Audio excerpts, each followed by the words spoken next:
If you're watching this video on your phone, you probably think you chose the best phone for your liking. You'll be wrong. My name is Mohr, and this is Mohr About, where I still don't have my new logo made. Working on it. I hope it will be ready in a few weeks. But by then I'll be in the army and I don't know how often I can upload new episodes.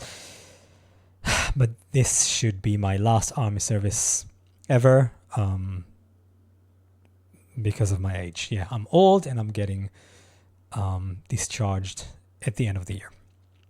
So this week is a tech-centered episode because none of the news du jour got me pumped except for the tech news of the week that proved Google and Apple are pretending to give users more choice as time and regulation piles up, while actually giving them less choice. And this week I'll explain how it works. Let's start with the beginning. I mean, not the beginning, but the important part for this video. About a year and a half ago or 2 years ago, the EU passed a new legislation that made Apple, which is the closed garden company, let iPhone users install apps from alternative app stores, or as they're called in short form, and you'll see that in the text that I'll read soon. So just so you know, it's called an alt store, like an app store, but an alt store, alternative store. So this is the short there. Just background for what I'm going to read in a few minutes. And the point was to prove Apple is not a monopoly. It had to let people install apps that it doesn't control. Well, yeah, the fact is it still controls everything. And meanwhile, Google, who used to be considered the open source, open garden company, is getting even more close than Apple. So let's start with Apple, I think, and then move to Google. If we go to that screen, this is a report from TorrentFreak this week. Under EU law, Apple is required... I'm reading this part. Apple is required to give users more freedom to install apps that are not listed in the official App Store. This allows for easier access to software that's... Wait a second.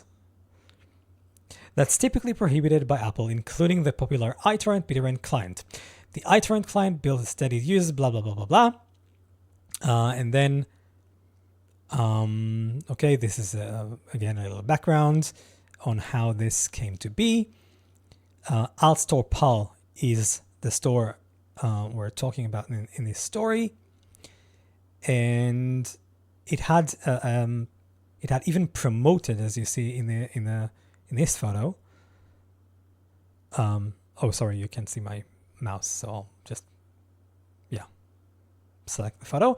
On the right side, you see iTorrent, which is a BitTorrent client, which Apple would never even let into its store because it's mainly used for illegal purposes, but not only. So Apple always blocked them, and AltStore PAL allowed them. Now, in July, I'll have to mark it for you so you know what I'm reading. In July, several users complained that they were unable to download iTorrent from AltStore PAL. Initially, the cause of the problem was unclear, but the app's developer, Citrix, later confirmed that Apple itself had stepped in. I'll have to scroll so I can read it. Yeah, now it's right over the camera. Apparently, Apple had revoked the developer's alternative distribution right, which is required to publish apps in alternative stores, including AltStore PAL. So Apple told the EU it was following the new regulation by letting alternative app stores be used on an iPhone to download apps without Apple's fees and control. But now we see maybe the fees are not there, but the control is very much there. Every developer in the alternative apps has to register with Apple. And if Apple revokes this license, his app isn't even on Apple's store. It's only on alternative stores. And he still has to register with Apple to distribute his app on other people's stores. This is completely bananas. In what world is this even considered following the regulation of releasing control? It's absolutely crazy. So this is the Apple story. And now, if you thought, okay, if you don't want Apple to control everything you do, go to Google. You have Android. Android is more free and open. Well, no, not anymore. In this page that was uploaded to Google Android developers website this week, called Elevating Android Security to Keep It Open and Safe, they are saying that starting September 2026, let's select it, Android will require all apps to be registered by verified developers in order to be installed on certified Android devices. Android is only allegedly open source. Google develops Android in the company. Nobody outside the company has access to the development phases, except a few no, not even Samsung. Samsung has access after Google releases it. Let's just move to dark mode because I can't stand this. Okay, this looks much better. What happens is Google develops Android in the company as closed source, and then when the development is done, it releases the code. So it's not open source software, it's closed source software with the code being available for people to read and use for other projects. But they have nobody outside Google has any effect on what Android does. So it's not real open source. Even Samsung, the reason Samsung phones take months after a new Android release to be updated is because Samsung only gets the final build of Google's development a few days or weeks before the general public, and then starts redeveloping it with its own user interface and all of its own apps and so on. So far, on Android, you could go to Google Store, the Play Store, and download apps. Or if you wanted an app that wasn't on the store, or its developer didn't want to pay the Google fees on offering in-app purchases, you could just download a file that installs an app like you do on a computer, outside of Mac, of course. If you have a PC that runs Windows or Linux, at least Fedora-based, Debian-based distributions like Ubuntu, you have deb packages. I don't know how it works exactly on Arc distributions. I think you have the AUR, which is not an install, it's package, maybe. But anyway, most consumer-faced operating systems let you download a file that you click and then you install a software. Now, in Google, what this says is even if your app is not on the store, but you're trying to let people install it on Android devices because you have control over Android, because you developed it, and everything within Android is connected to Google. Android constantly communicates with Google to tell them what you're doing. This is how Google became so strong. It just controls what you do on your phones. It knows everything. So now even developers that aren't on the store have to verify by providing personal details like legal name, address, email address, phone number. Organizations have to provide organization details, and you may This is very important. Also need to upload official government ID. Now, you're probably asking yourself, well, that's not such a disaster. I mean, a developer can go through this process and their app will be available to everyone. But no, because as the register notes, and as I said last show, if you follow tech news, follow the register. They are the best source for tech news in the world. Because as you see, the verification requires a Google developer account, which costs $25. Right now, it's $25 in a one-time fee. But as Sam Tucker, the great Sam Tucker, go watch this video. I'm not going to show it on my show. My show is not about stealing other people's content and then reacting to it. I'm just going to refer you down below to that video, or on YouTube it's actually up here. He covers tech news and does it in a funny satiric manner, and as he said, nothing stops Google from starting to charge a monthly fee for that account. So developers who happen to be teens or just young adults in university who are pretty broke and are on tuitions or whatever, not tuitions, how's it called? Yeah, tuition, I think. The distributing Android apps becomes outside their scope because they can't pay for it. But the worst part, as I mentioned before about the ID verification, is many apps that are distributed outside Google Store and even some within Google Store are apps that are not very popular among certain regimes in countries where they are very important, like decentralized messaging apps and any sorts of encrypted communication apps. Some regimes don't like them, and they will do whatever they can to block those apps.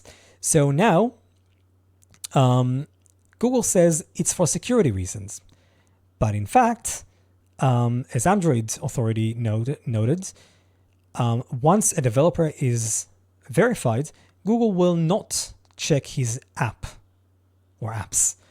So bad actors can still verify and then distribute viruses and stuff. So it's not really secure. There is another Google code in Android that scans every app you download, no matter where from. And that app has already, I have an Android device and there are certain apps that I use. What was it? I think it was an app I used to follow what episodes I watched of shows that I follow, to remember how much I should binge every time I do that. And one day I got a message from Google that this app is suspected as malicious, and it deleted it from my phone. And it's a very, very old app. Some Tract is a database platform for following TV and movies, watching habits. And that app was a very popular app to follow what you watch. And one day I got a message. It was suspected as a virus and deleted from my phone. And I didn't want it deleted. I trust the developer because it has been around for a long time and it worked pretty well.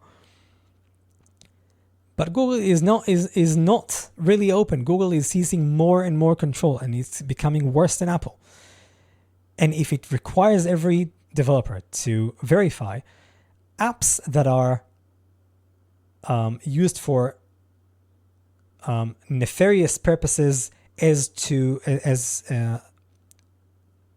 per bad regimes, like for example, France a year and a few days ago arrested Telegram founder Pavel Durov because his app was being used for bad uses, among other things. It's not only a bad, they couldn't block the app because the app itself is not bad, but they arrested the CEO to extort him to remove bad content which he had no control over from the app. It's ridiculous. And that's a European country, so imagine what Iran would do, or Saudi, which bans everything like Grindr. The developer of Grindr would be arrested. I mean, the developer of Grindr is not hiding because it's a company that is stock traded in stock exchanges. But imagine the use cases of this thing for regimes that don't like certain apps. There's no end to it. And that control by big tech is making us all slaves. And this is where you'll say, okay, as was mentioned somewhere in here,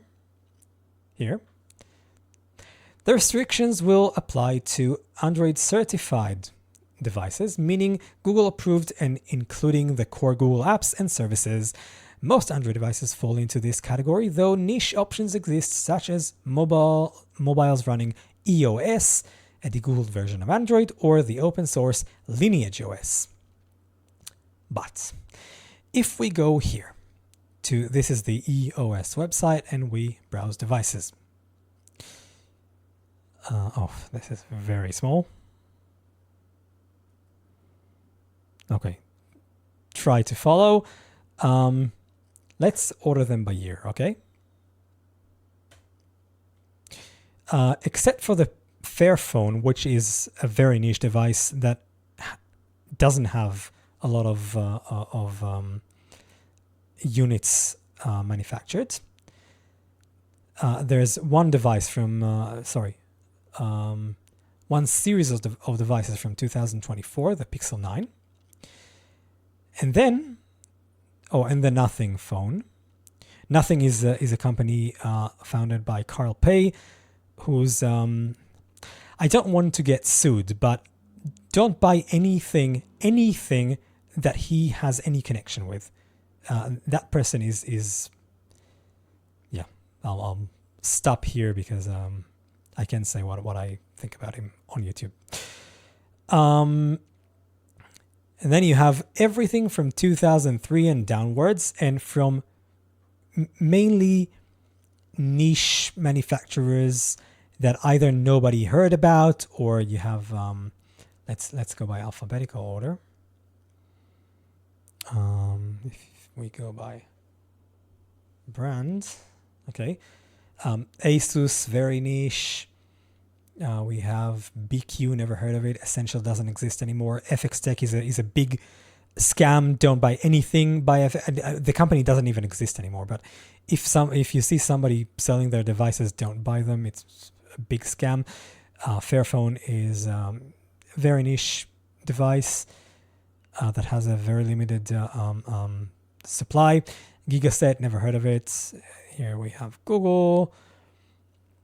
Then Lenovo, don't buy anything made by Lenovo because Lenovo locks their devices in all sorts of sneaky ways.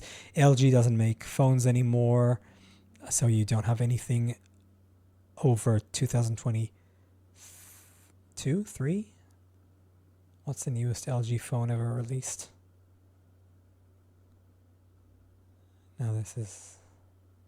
Oh, so it doesn't even work for the latest LG phones. LG's last phone was the Velvet, and I don't see it on this list. So these devices are almost 10 years old. There's no point in using them today. Motorola also very, it's a Lenovo sub-brand, very sneaky. Don't buy anything they make. But here you have a few newer devices from 2022. Yeah, nothing, Nubia, OnePlus. OnePlus you have from 2023, but again, this is 2 years ago. And you have Razer, Samsung. This is all cheap devices and up to 2022, because after 2022, all those devices are locked, and you cannot even install an alternative OS on a Samsung device today. So all of these are practically gone. Sony, a brand that shouldn't even exist, they sell phones for exorbitant prices that are not totally not worth them. Don't buy a Sony device. They're very cute, but they should be, every device they sell should be at least 30% cheaper, at least.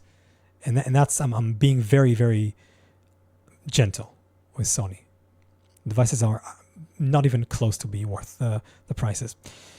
TerraCube. Here you have Xiaomi, and again, the newest one, you have one from 2023, and the rest of them are old. Everything here is old. And then you go to LineageOS, and you go down here to device, find your device. Let's zoom in. You can see that there are a lot of manufacturers, but again, it's almost the same devices as in the EOS list. These are all. Is the Velvet here? No. Oh, here's the Velvet. Okay, this is the newest LG phone. This was released in 2023, I believe, or 2. Just before they announced they are out of the phone business. Again, Motorola, sneaky, don't buy anything they make. Nintendo, this is Nokia, another non-existent brand. Nothing again. Nubia used to be a good Chinese brand, but nowadays isn't. Streamers, because this is also for TVs. OnePlus. Here you actually have a pretty decent selection, but again, none of those is their latest generation. I think they have the 12 or even 13 now, and the latest here is 11. Sorry. Let's go back. I mean, I think I made my points. Everything you can have, every phone you can have that doesn't have Google Apps on it is old. And if that's not enough, if you have a phone that runs a custom version of Android made by open source developers and not a big manufacturer, what happens is Google doesn't let those distributions not only use Google services, it also doesn't let them access the security chip, which means banking apps don't work. Payments, you can't tap to pay with your phone. This is undoable in 2025. You cannot live that way. I currently have a Samsung phone. I very much would like to replace it with something open, like I did with my laptops, all of which I deleted Windows from and installed Linux. And every time I check what options I have to replace Google's Android on my Galaxy phone, well, my phone is now locked because I made the mistake of updating it to the version that locks the bootloader. But even if I could, there's nothing I can use that my bank will work on. My bank, I'm in a modern bank that only works through an app. It doesn't even have a website. Only an app. So to move phones, I have to move banks. This is getting crazy. And people should be out on the streets protesting that, because we are made... I won't use the S word because I think that's a bit far, but big tech is trying to lock us in to their services, and this is not for our benefits. They may claim it's for security, for privacy, for this is everything they say is exactly the opposite of reality. They only try to make us less secure, less safe, less private. Everything we do is monitored and monetized. That's the other word. Yeah, that's a nice slogan. Everything you do is monitored and monetized. I'll use that from now on. So, as much as you can, try to steer away from Google and Apple services and Microsoft, of course. That goes without saying. Look for open source alternatives for things you're using, or even paid proprietary alternatives that are not owned by big tech. Look for smaller companies, not too small, not like 2 people, medium-sized companies that are let's say like Epic. If Epic made a phone, Epic is a big gaming company, and it has a game store for PCs. If Epic made a phone, I would buy that phone, because as much as I don't like Epic itself, they would give me an alternative to Google, because they have been suing Google in courts for the last 5-6 years, Google and Apple, to let them distribute their games without paying the exorbitant amounts of fees that these 2 companies collect on their stores. And support smaller companies, steer away from big tech, pay attention to what's happening, try as much as you can not to get owned by big tech. That's all for today. You'll see me next week.